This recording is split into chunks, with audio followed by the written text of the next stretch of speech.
si je devais en vouloir au peuple allemand, je devrais en vouloir au peuple polonais, je devrais même en vouloir au peuple français, ceux qui ont exécuté, ceux qui ont fait ces choses-là, oui.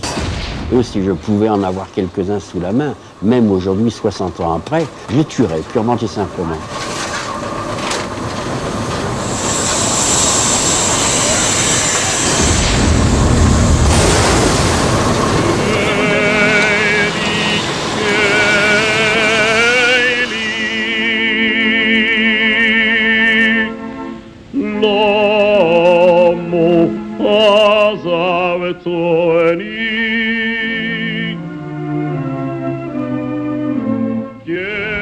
Il y avait des tables, par là, quelque part.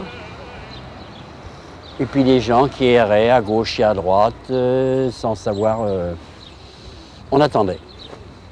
On attendait. Quoi? On attendait. On ne savait pas ce qu'on attendait. Toulouse, le 7 mai 1944. Henri Graf est arrêté par la Gestapo. Il a 16 ans, il habite la ville avec ses parents. Aujourd'hui, Henri réside à Rouen, ça fait 40 ans.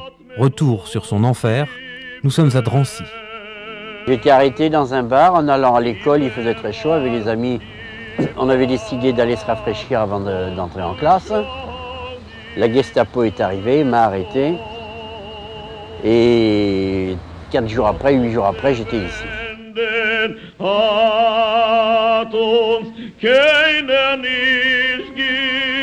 On nous avait dit, vous partirez dans l'Est, on vous emmènera dans l'Est, dans les camps de travail, où les familles resteront ensemble, vous serez tous regroupés et vous travaillerez. On croyait ce qu'on nous racontait, mais où allions-nous? On ne savait pas. Et on avait désigné ce nom d'un nom yiddish, Pitchipoy. J'ai longtemps cherché la traduction et j'ai fini par traduire, par trouver l'équivalence. J'ignore si c'est la traduction exacte, mais l'équivalence, à mon avis, en français, c'est Pétaouchnok. Avec ça, vous êtes bien renseigné. C'était il y a 60 ans. Aujourd'hui encore, Pitchipoy hante les jours et les nuits d'Henri Graf. Drancy fut le prélude à son cauchemar. Mais tous ces arbres-là, c'était... Ils n'auraient pas dû les laisser pousser. Mais enfin, maintenant c'est habité, c'est différent. La gare désaffectée de Bobigny. Un lieu improbable, coincé entre un ferrailleur et des rails toujours en service. Henri est parti d'ici avec plus de 1000 autres déportés le 20 mai 1944.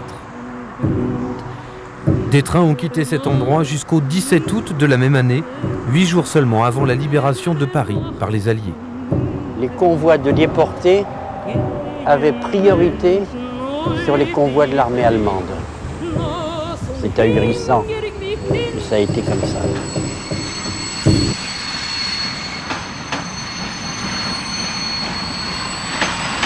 Le 23 mai 1944, 15 jours avant le débarquement des Alliés en Normandie, Henri Graf arrive à Birkenau. Ce camp appartient au gigantesque complexe d'Auschwitz. 1 100 000 personnes sont mortes ici durant tout le conflit. Birkenau était avant tout destiné à l'extermination des Juifs, c'était un camp de la mort. Mais les SS s'en servaient aussi, comme gare de triage. Tu t'arrêtes peut-être devant, je sais pas.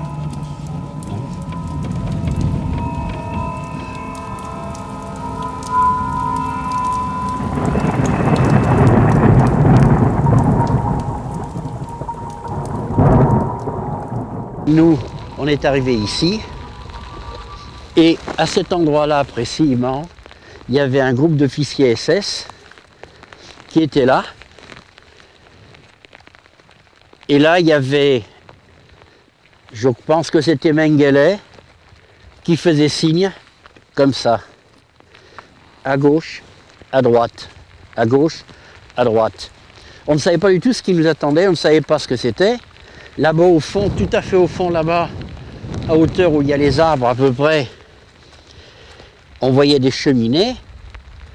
Et quand j'ai vu ces cheminées, j'ai dit bon, eh bien, on est au camp, là c'est l'usine, parce que qui dit cheminée, les grandes cheminées qui fument, mais il y avait une odeur de pourri je dis qu'est-ce que c'est que cette odeur-là? On ne savait pas du tout ce que c'était.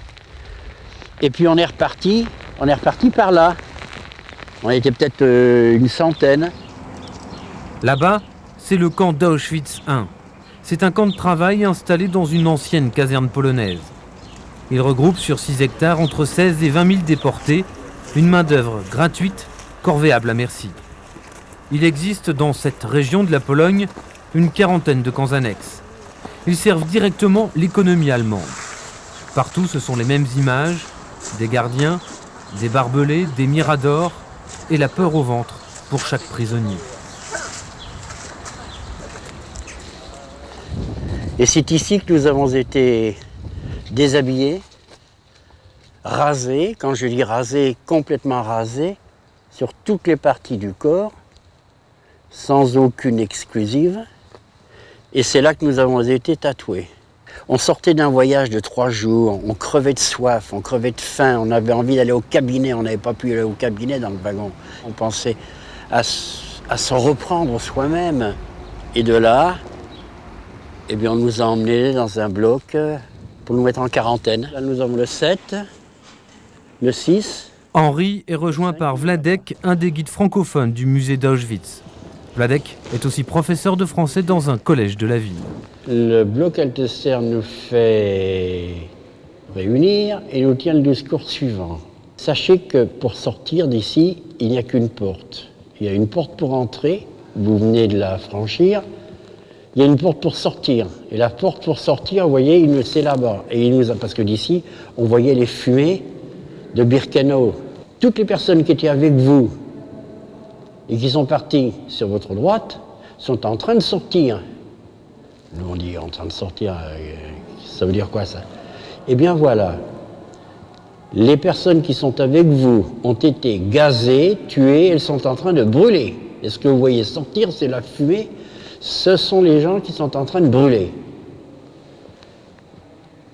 Et nous, on dit, mais qu'est-ce que c'est que ces histoires? Ils nous racontent des histoires, c'est pas possible.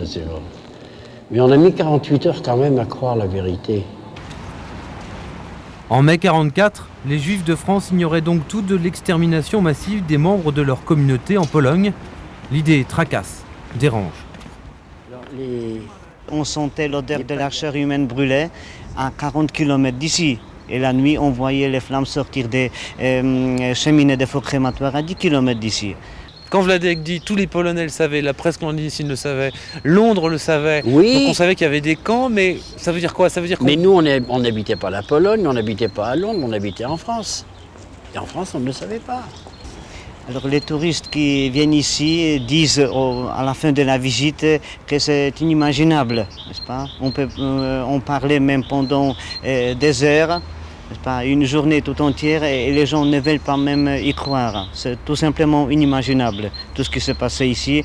Alors je crois que les prisonniers au moment de leur venue ici ne supposaient pas que c'était un camp d'extermination, Vernichtungslager, que c'était un camp de travail tout simplement, c'est tout.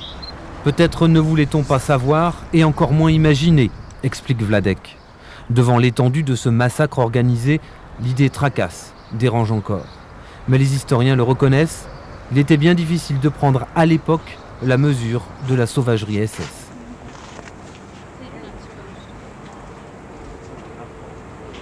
Le camp d'Auschwitz était organisé à l'instar d'un petit village. Il y avait même un orchestre.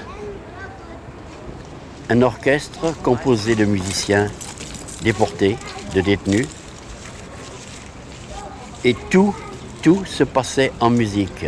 Le matin, nous partions au travail en rang par 5, en musique.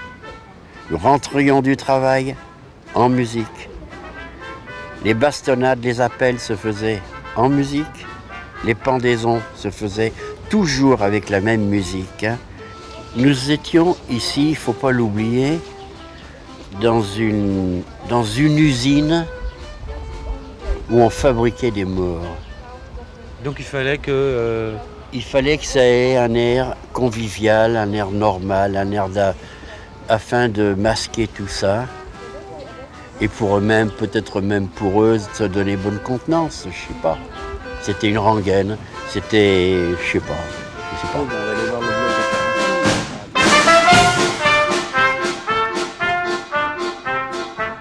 débarquement allié, ça c'était quand même trop gros, ça on l'a appris. On était contents, on a dit bien bientôt, mais enfin ça durait près d'un an encore. Nous savions que nous n'étions pas loin de la Russie, donc du front russe, et de jour en jour on entendait cette canonnade qui devenait régulièrement de plus en plus forte. Cette canonnade sera l'un des rares bruits du monde à se faire entendre à l'intérieur du camp. Ici, les déportés vivent en vase clos.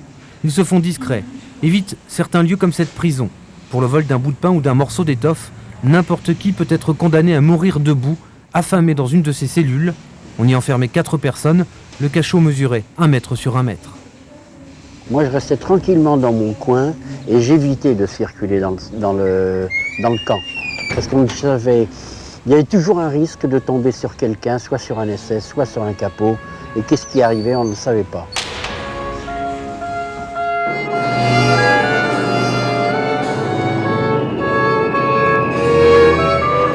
Le 5 septembre 1944, les Alliés libèrent Le Havre après avoir écrasé la ville sous les bombes. La bataille de Normandie est gagnée, le régime nazi est ébranlé. Les SS commencent à évacuer du complexe d'Auschwitz plusieurs milliers de prisonniers soviétiques et polonais. La majorité des détenus ne perçoit même pas ces mouvements dans le camp, pas le temps ni l'envie d'y penser.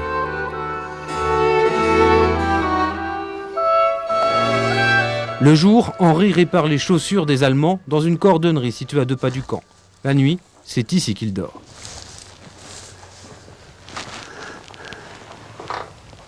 Où est-ce que vous dormiez, Henri ? Ici, sur la paillasse du milieu. Et celles-là encore, elles sont bien remplies. On avait une couverture. On avait une couverture. Vous voyez ce qu'il y avait dans les paillasses. Et avec ça, le capot, le matin, il voulait qu'on fasse des lits au carré.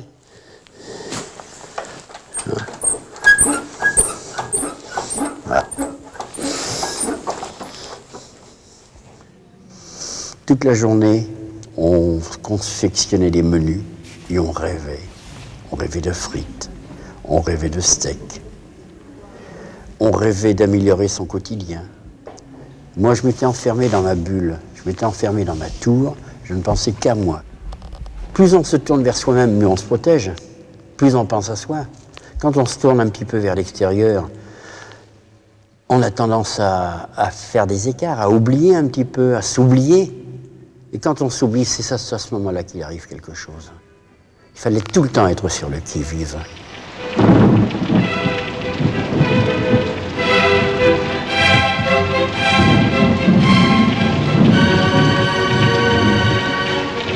Je me souviens d'un diamantaire d'Anvers, il s'appelait Cole, qui avait été arrêté, il s'était réfugié à Paris, il avait été arrêté à Paris avec sa femme et ses 2 enfants.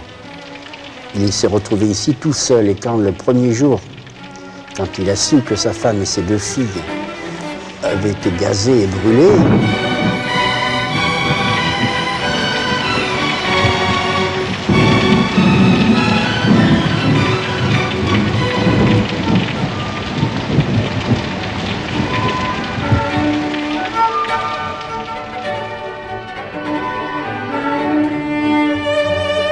Novembre 1944. Les Américains et leurs alliés progressent vers l'Allemagne. La France, la Belgique et les Pays-Bas sont libérés. De leur côté, les Soviétiques restent solidement installés sur la Vistule, la rivière même qui coule à Auschwitz. Le front russe n'est qu'à 200 km du camp. il y a eu quand même, et je ne sais pas à quoi c'est dû, il y avait en quelque sorte une accalmie sur les homicides individuels à l'intérieur du camp. Avant, pour un oui ou pour un non, ils tuaient, ils massacraient. Et sur les derniers mois, il y a eu un ralentissement à ce sujet. On a entendu dire que c'est un ordre qui venait de je ne sais où. Mais ça a été la seule chose, je dirais. Ça a été la seule chose que nous avons pu constater. En fait, dès cette époque, dès novembre 1944, devant leurs besoins de main-d'œuvre, les nazis mettent fin à l'extermination massive des Juifs.